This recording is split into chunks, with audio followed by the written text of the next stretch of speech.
Welcome back to the Complete Aviation Solutions Deep Dive, where we cut through all the clutter in aviation news and get you the insights that matter most. In under 10 minutes, no less. We take all those must-read articles and break them down into what you really need to know. Exactly. So this is Deep Dive number 18, and today we're going to look at three stories that might seem a little disconnected at first glance, but, stick with us because there are some common threads here. They paint a really interesting picture of what's happening in air travel right now.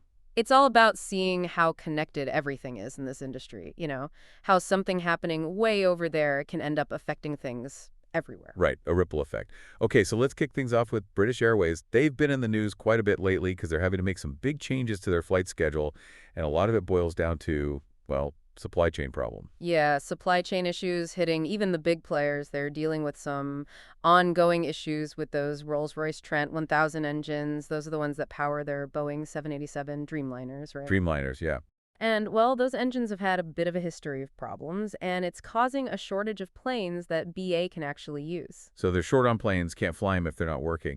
And this problem's gotten so big that British Airways is having to plan their flights, like years in advance. And they've got two sets of plans, one if they get those Dreamliners back and one if they don't. Wow, that's incredible. They're basically hedging their bets, huh? Trying to give passengers some sense of what's going to happen while they're stuck in this, unpredictable situation. It shows you how far these supply chain issues can reach. Even a giant airline like British Airways can't escape them. Makes you wonder how fragile is the system if a shortage of engines can mess up travel plans for thousands of people. Definitely makes you think. It's like a domino effect almost. All right, for our second story, let's head over to Africa. Rwanda is having a whole different set of problems. They're rerouting flights because the airspace over the Democratic Republic of Congo is closed. Oh, right. Yeah, that's because of the conflict going on in the eastern part of the country. Things have really heated up, especially around Goma. It's gotten so bad that the UK Civil Aviation Authority put out a warning, basically telling all airlines to steer clear of the airspace near that eastern border of the DRC.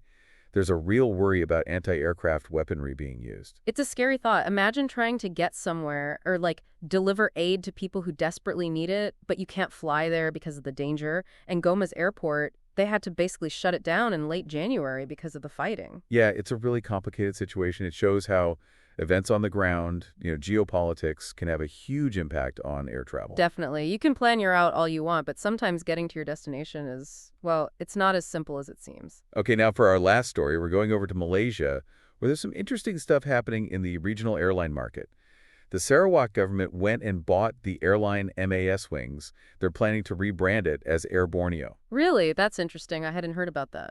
Yeah, and this is all part of the bigger plan by Sarawak's premier. He wants to make Air Borneo a real force in the region, connecting Kuching, which is Sarawak's main airport, to all sorts of new places. So expansion, huh?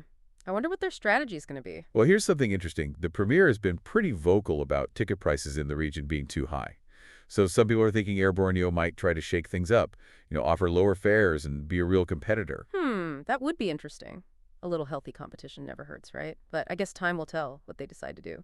Could be good news for travelers, though. So we've got British Airways struggling with supply chain woes, Rwanda Air dealing with airspace closures because of conflict, and a new player potentially entering the market in Malaysia. Yeah, three pretty different situations, but you know what? They all actually reveal some important trends that are happening in aviation right now. You got it. We're seeing the ripple effects of these global supply chains, the impact of geopolitics on, well, basically everything, and how governments are taking a more active role in the aviation industry. It's a constantly shifting landscape, that's for sure. And these stories just give us a little peek into all the forces at play. All right, so let's dig a little deeper into what's happening with those grounded Boeing 787s and see how British Airways is dealing with this whole mess. Yeah, good idea. They've had to make some tough choices because they don't have enough planes, especially on those long flights. Like I was reading that they had to completely suspend their flights to Dallas-Fort Worth for the whole summer. Oof, that's gotta hurt. And remember, last year they had to push back the relaunch of their Kuala Lumpur route? Same problem, not enough 787s to go around. It's not just those routes either. They've also had to cut back on flights to other popular spots, especially to the U.S. and over to Asia. Which ones, for example? Well, they've tricked down flights to places like San Diego, Houston, New Orleans, those kinds of places, big destinations, both for business travelers and people going on vacation. So cutting back on those flights could mean a lot fewer passengers. It's a tough situation for British Airways. They're trying to keep up a big network of flights, but they're stuck with this shortage of planes. It's a balancing act, right? Keep the passengers happy, but also work within the limits of what you can actually do. And you know what this could mean? Their competitors might actually benefit. If they can sweep in and offer flights where British Airways can't, they could end up with a lot more passengers. Yeah, that's a good point. I wonder what'll happen if British Airways suddenly gets those 787s back in service. Will they just scramble to get things back to normal? Well, I was reading that their chief planning and strategy officer hinted that they might actually use those planes to bring back some of the routes they had to suspend, or maybe even try out some brand new destinations. It all depends on where they see the most potential for growth, I guess. So it's all about adapting, right? Meeting demand where it is now, but also always thinking ahead and dealing with all these curveballs that keep getting thrown their way. Exactly. It's a constant juggling act. Now, before we move on, I want to go back to that situation with Rwandair for a minute. That airspace closure over the DRC, I mean, that's got some pretty serious consequences. Yeah, it's becoming clearer and clearer how much of an impact it's having. Like Goma International Airport, that's a major hub in eastern DRC, and it's basically been shut down since late January, all because of the fighting. Wow, since January, that's a long time. And it's not just Rwandair, is it? Other airlines are being affected too. Right. Ethiopian Airlines, Jabojet, Astral Aviation, they've all had to suspend flights to that region.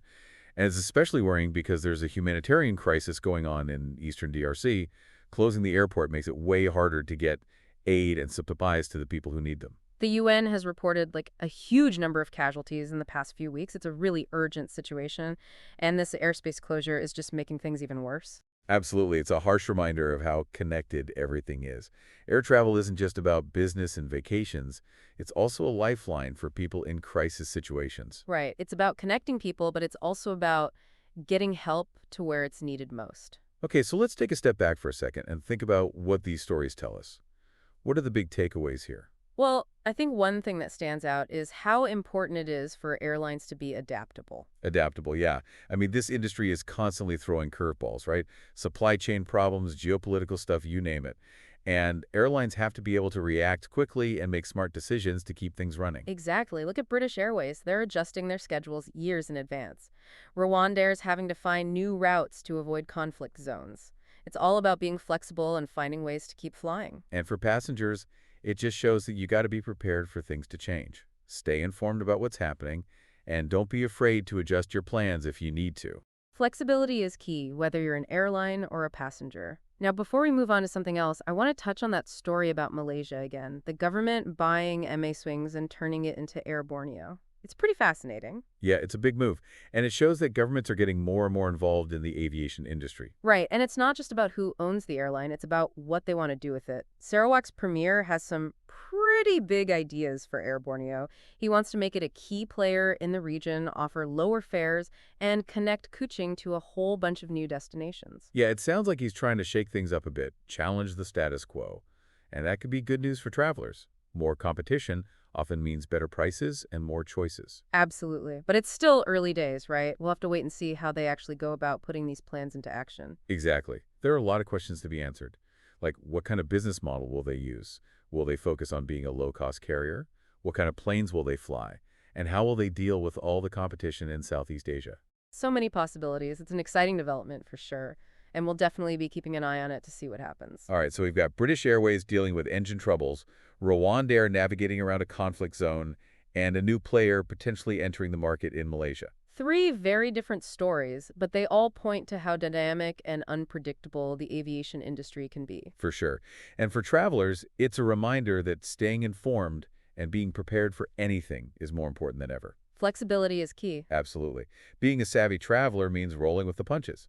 So speaking of things that are kind of shaking up the industry, let's dive into that story about the Sarawak government in Malaysia. They went and bought MASwings to rebrand it as Air Borneo. Right, right. Government's getting into the airline game. We're seeing this in a few places around the world now, and it always makes you wonder what they're going to do with these airlines. Yeah, it's not just about owning the airline. It's about the vision they have for it. And in this case, Sarawak's premier has been pretty clear that he wants to shake things up in the region. I mean, he's been pretty vocal about how he thinks airfares in the region are way too high. So I guess his idea is that Air Borneo can be a real force for change, bringing those prices down and making flying more affordable. Yeah, that's the hope anyway. And he also talks about connecting Kuching, which is Sarawak's main airport, to way more destinations. So expanding their reach, making it easier for people to get around. More routes, lower prices. Sounds like he's going for a pretty ambitious strategy. It'll be interesting to see how they actually pull it off, competing with all the other airlines in Southeast Asia. Definitely a lot of potential for disruption there, but time will tell how it all plays out. But before we get too far ahead of ourselves, let's circle back to British Airways for a minute. They're still dealing with that whole engine shortage thing with their 787s, And planning flights years in advance when you don't even know if you'll have the planes, that's got to be a nightmare. Talk about a logistical headache. I mean, they've already had to make some tough choices about which flights they can actually operate, especially those long-haul routes. Those are the ones that are really feeling the pinch. Like we were talking about earlier, they had to suspend their Dallas-Fort Worth service for the whole summer. And then there was that whole thing last year where they had to delay the relaunch of their Kuala Lumpur route. It's like a constant game of whack-a-mole trying to keep up with all the disruptions. Yeah, and it's not just those specific routes either. I mean, think about all the other destinations they've had to cut back on. All those flights to the U.S., to Asia. Places like San Diego, Houston, New Orleans, those are all major hubs for both business and leisure travel.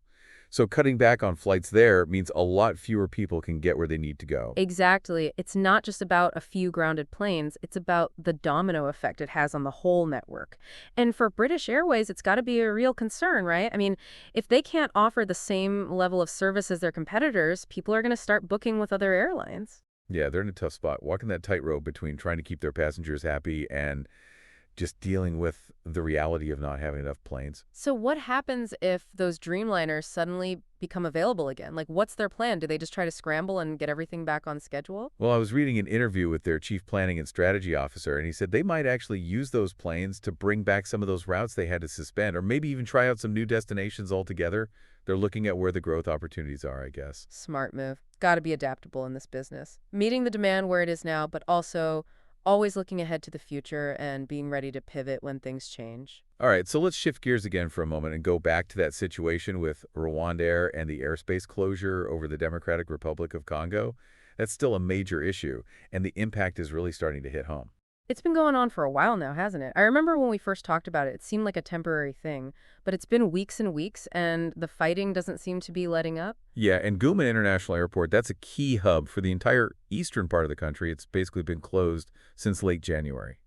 Think about all the people who rely on that airport to travel, to get goods in and out of the region. And it's not just the commercial flights either. It's the humanitarian aid efforts as well. They're really struggling to get supplies and personnel into the region because the main airport is essentially off limits. The UN has been reporting some really grim statistics about the situation on the ground.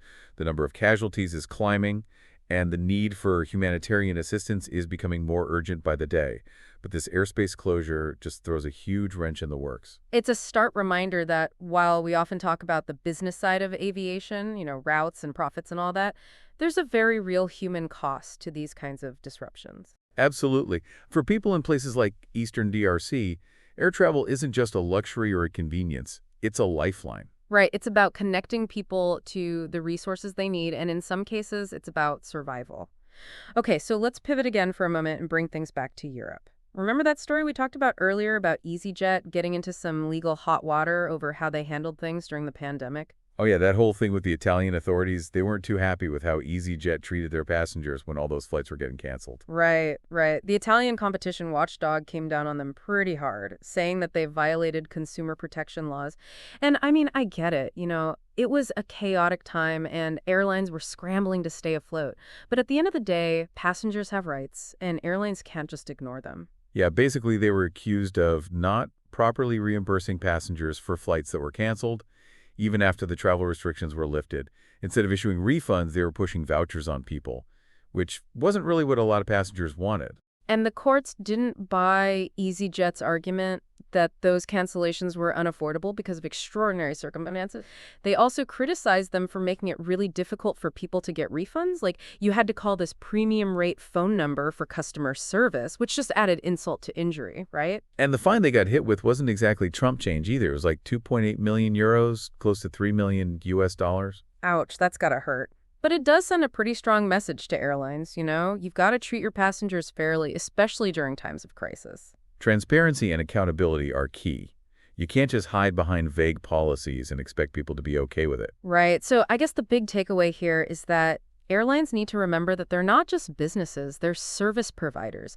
They have a responsibility to their customers, and when things go wrong, they need to step up and make things right. Okay, so we've covered a lot of ground here today. We've talked about Engine shortages, conflict zones, government intervention, and even legal battles. It's been a whirlwind tour of all the things that can shake up the aviation industry. Yeah, it just goes to show that there's never a dull moment in this business. But beyond all the drama and disruption, I think there are some really important lessons to be learned from these stories. Definitely. So as we wrap up this part of our deep dive, what would you say are the key takeaways for our listeners? Well, first and foremost, I think these stories highlight how interconnected everything is in the aviation industry. What happens in one part of the world can have ripple effects that are felt everywhere else. It's a complex system with a lot of moving parts, and it's constantly being challenged by things like supply chain problems, geopolitical events, and even legal disputes. Exactly. So for airlines, the message is clear. You need to be adaptable. You need to be able to adjust to changing circumstances and make tough decisions quickly. And for travelers, I think the key takeaway is this. Be prepared for anything. Stay informed about what's happening in the world, be flexible with your plans, and don't be afraid to ask questions. Yeah, knowledge is power. The more you know about how the industry works, the better equipped you'll be to navigate all the twists and turns that come with air travel these days. Being informed and ready for anything, that's the name of the game these days. But hey, before we completely move on, I want to circle back to that story about Malaysia one more time. The Sarawak government buying up MASwings and rebranding it as Air Borneo. That's a pretty bold move. Yeah, it definitely caught my attention too. It's not every day you see a government stepping in and taking over an airline like that. Right.